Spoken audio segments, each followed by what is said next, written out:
सभी देवी देवताओं के जन्म की कई कहानियां प्रचलित हैं और बिल्कुल इसी तरह मां काली के जन्म से जुड़ी कई कथाएं सुनाई जाती हैं।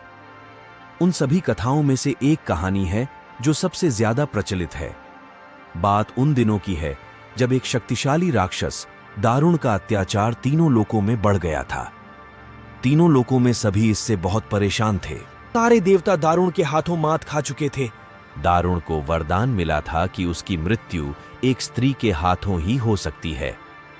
इस कारण सभी देवता हाथ जोड़कर ब्रह्मा जी के पास पहुंचे कि वे इसका कोई समाधान निकालें। इसके बाद ब्रह्मा जी ने एक स्त्री का रूप लिया और दारुण से युद्ध करने चले गए, लेकिन वो भी इस असुर को हरा नहीं पाए। अंत में सभी देवता ब्रह्मा जी के साथ भगवान शिव के पास गए और उनसे प्रार्थना की कि वे कुछ करें। सभी की प्रार्थना सुनने के बाद शिव जी ने मुस्कुराते हुए माता पार्वती की तरफ देखा। उनका इशारा समझते हुए माता पार्वती ने अपनी शक्ति का एक अंश निकाला।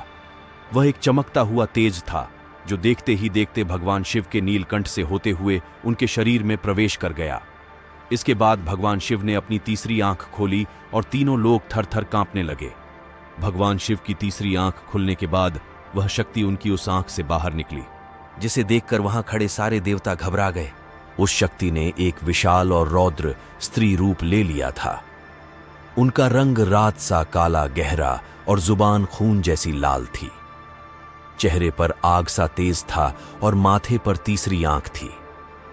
इस तरह राक्षसों को खत्म करने के लिए हुआ मां काली का जन्म। इसके बाद उन्होंने कुछ ही देर में असुर दारुण और उसकी सेना का नाश कर दिया। उन सभी दानवों को खत्म करने के बाद भी मां काली का गुस्सा शांत नहीं हो रहा था। इसके बाद उनका गुस्सा शांत करने के लिए भगवान शिव ने एक बच्चे का रूप लिया और उनके सामने आ गए।